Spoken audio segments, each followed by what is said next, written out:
Crypto Morning Tea. Hey. Good morning, everybody. My name's pianomattyb. That is Scaramucci's. This is your morning TA. A brief glimpse into the crypto markets, where the sun's shining, where the winds blow. All the humble opinion of this piano. Zamboni bringing the The FOMO index has inched up to 55 from yesterday's 56. Bitcoin dominance is 50%. 24-hour volume is 23 billion. Ouch. Overall market cap is 1.17 trillion. Give or take 100 million. Well, after basically doing less than nothing all weekend long, Bitcoin price action attempted to get up and over the 20 moving average. Did so for a brief moment before collapsing under her, finding a bottom and a bounce at 29.9, and is currently white-knuckling at time of production, 30.5. Within our channel of eternal monotony, we'll also carve out this descending triangle, highlighting our onslaught of lower highs. Now, support is where we test the resolve of the bulls and the nuts of dem bears. And it's the humble opinion of this piano that those nuts, well, they're getting smaller. And smaller both in size and in sheer numbers. But that's not to say a flurry of bearish economic data could push price lower as the quant bots respond to their knee-jerk buy-sell algos. In this week is chock full of potential market-moving data, with a CPI don't care report coming out on Wednesday, and a seemingly never-ending barrage of talking heads from miscellaneous feds. Speaking all week long, none of it's gonna be anything anyone with a pulse already knows, but to the legacy financial head-nodding simpin' cucks, it may provide enough fodder for them to repeat it through op-eds and one-minute sound bites on the dying legacy media channels that nobody watches anymore anyways. I'd like to see a bounce from support and then drift back up through our broccoli chopping channel to test resistance up at 31.4, which is only $1,500 away, and she's been a while. So this may seem like a wild statement, but during the upcoming bull run, we won't even notice $1,500 swings, let alone talk about or chart them. 1,500 will be rounding errors once the true concept of the supply shock pierces the hypnotic funk the general population are currently drowning in. And for them it will be too late, but that's their lot in life. They will always be late to the party and get lost in the wicks and the blow-off tops. And the fact that you're watching this video right now means you are one of the very lucky early ones. Yeah, you could have bought 100 Bitcoins 10 years ago and be even earlier, but would you have held on to them through 2 cycles, and would you have had the resolve and knowledge base you have now about the dire importance of this technology and its potential to revolutionize humanity? Would you have lost them in the wicks and the blow-off tops? I know I would have for sure sold at my first 10x. Considered myself lucky, then cursed that day for the rest of my life. If there's one thing I tell people, when we talk about Bitcoin, it's this. People buy Bitcoin at the price they deserve. So in this next bull run, when your normie buddies are aping in at 100K and asking you how you got in so early, you can tell them that in the big scheme of things, even they are early. Because 100K, well, that's only the beginning. And if their soft, white, milky, plumpish hands with zero calluses can hodl their Bitcoin through the next bare winter, they too can be referred to as early. But it's time that gives us this perspective. Remember time? That finite resource that exists both as free and priceless simultaneously. The longer your time horizon is, the earlier you will seem, the luckier you will look, and the wealthier you will become. That is simple math, and it's also my secret to investing. Would you look at that, my friends? The sun is up. It's another beautiful day here on planet Earth, a day none of us are guaranteed. We're not guaranteed these days. So get out there and knock 'em dead. And remember, we're playing the same game as our psychopathic elected elites. That's right, it's the long game. So zoom out and have a fantastic day.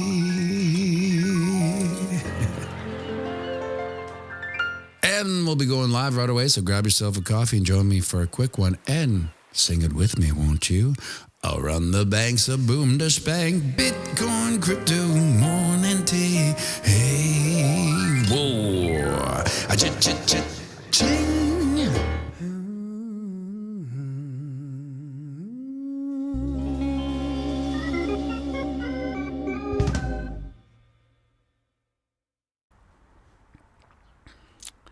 Another beautiful day here on planet Earth, a day none of us were guaranteed. Good morning, Bobby Freeman, the professor, Flat Smack, Dave Digital, Terry Crow, DJ Morgan, Hell Sparrow, David Sony Music, Wake Up Waverly, and then the comments. See it. What I did today was, because this M2, if you remember Friday, she can't handle two things at once. The eCam and the YouTube. So now I have two computers out here. It's so silly. But it reduces the stress, which is, what my whole life's about, reducing stress. So yeah, my secret to Bitcoin investing. It's a little bit of a catchy gotcha thumbnail, but it's really that simple. It's just time. Anyone who's been here long enough knows and understands how important your time horizon is.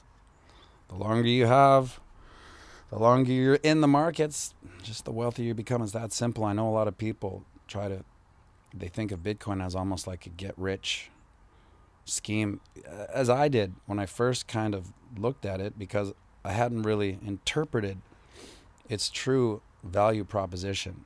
It just looked like this asset that was exploding. But then that's the beauty of it. You get in for the speculation, you stay for the revolution. Good morning, Chris Brewer from Georgia. Yeah, Terry Crow, thank you for the chopping broccoli. Both Kyle and I made it our mission to learn chopping broccoli for this weekend. And I say that on Monday, and I may forget as soon as the stream's over and not learn it, but I know Kyle will for sure. He's a little more pedantic when it comes to learning those songs, if that even makes sense. Metal family, good morning, fellow Bitcoin brothers and sisters. Yes, what a beautiful day here. We've been so lucky this summer. Like, again, I care not for bulls nor bears. I care not for seasons, except for fall. I love fall. There's something about the smell and the crispness of fall. I would miss it. Once this operation moves down to like Central America or South America or somewhere there, I will miss fall. And I say that because we've been experimenting with this manifestation type of thing, not the hippy dippy, yuppie duppy, artsy fartsy style, although it is kind of hippy dippy, artsy fartsy, yuppie duppy in the sense that we are vocally doing it, Duke and I. But as an entrepreneur and a musician, manifestation is the root of all ideas. I mean, you write a song, it starts from zero, you manifest it, you write it, it comes into reality. You just successfully, you skipped over me and Mrs. Kitty Bear. Sorry, Eric Simpson.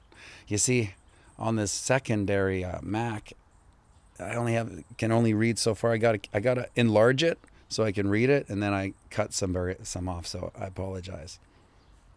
But as a songwriter, you manifest songs out of nowhere, right? You have an idea. Sometimes you have an idea. Sometimes you don't know. I want to write a song. I feel like writing a song, and then a few hours later, there is a song, right? And as an entrepreneur, every business starts from zero. Just an idea, a harebrained scheme. So you have this concept, and you either tell people or you don't. My practice is I don't like to tell people because I feel like it jinxes it in a weird way. Gets the ball rolling off to a bad start.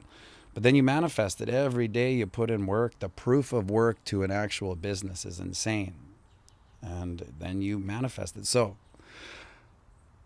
yesterday, I had this gig at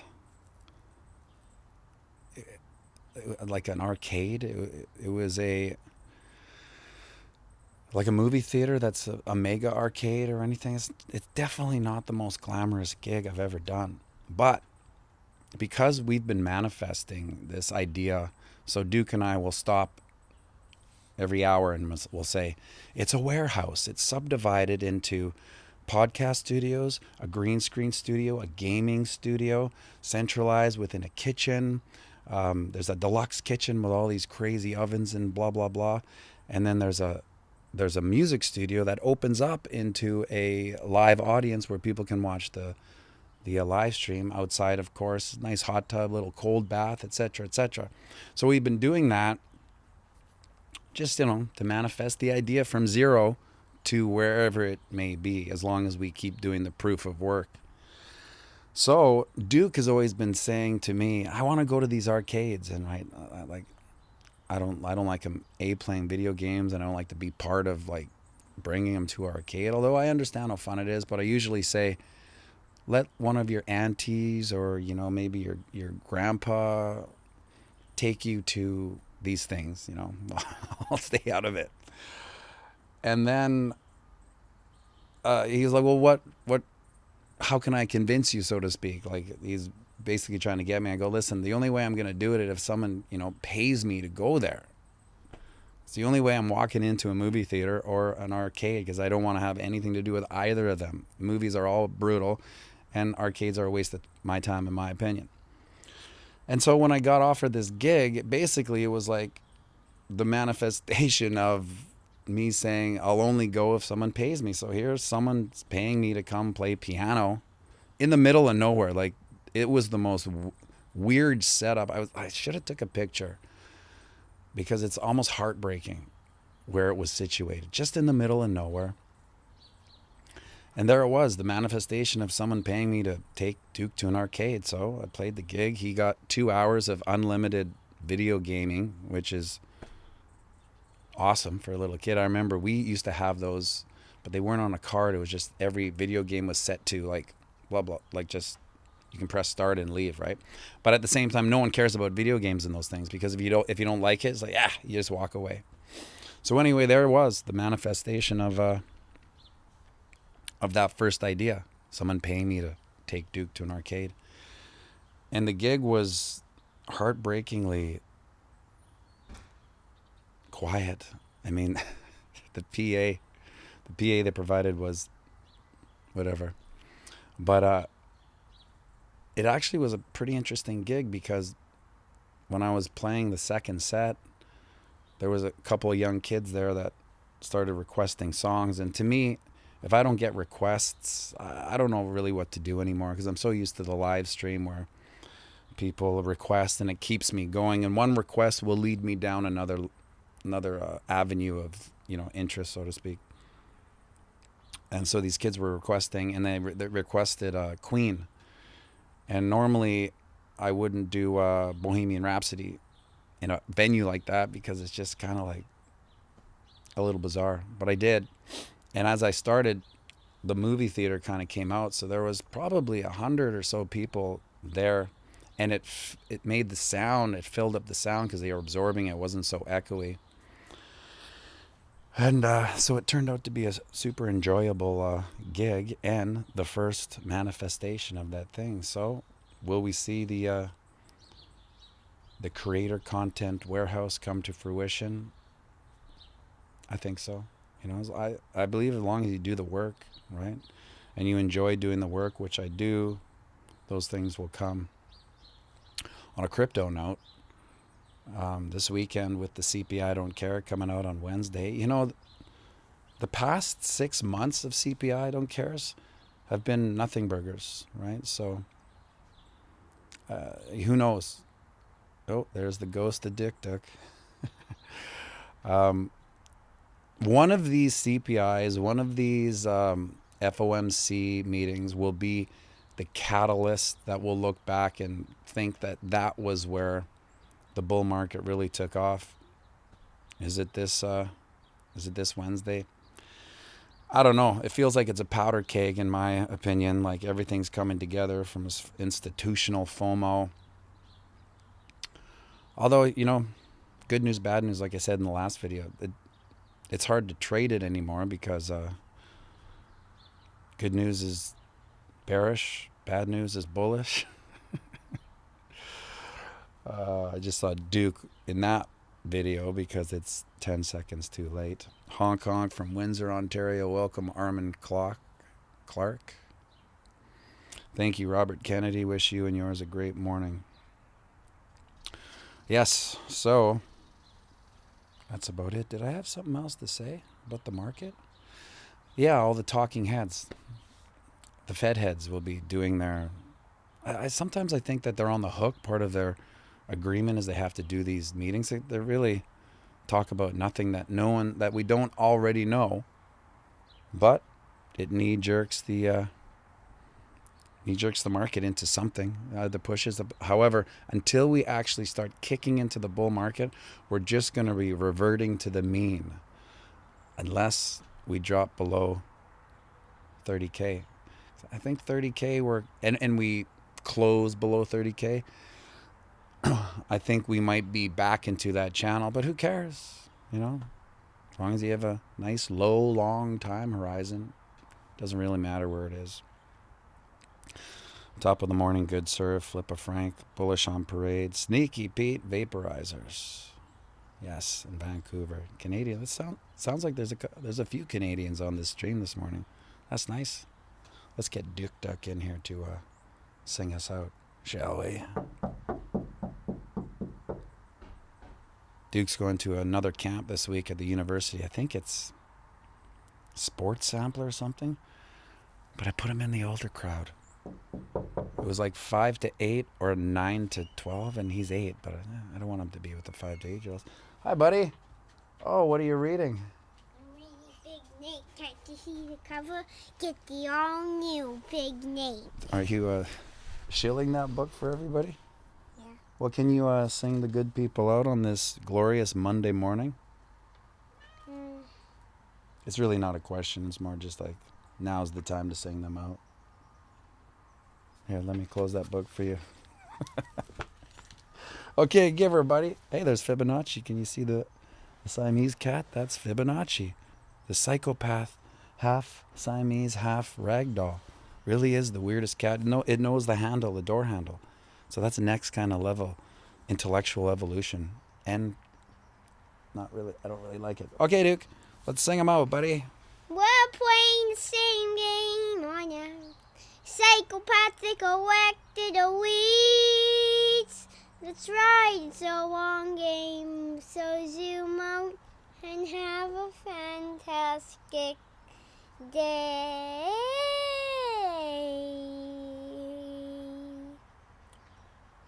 I want the bank to boom the spring.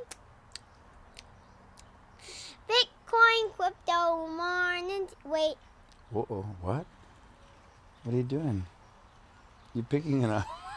Bitcoin, crypto, Monty. Yay! All right, everybody, have a fantastic day. We'll see you tomorrow. Make sure you like and subscribe and share this video.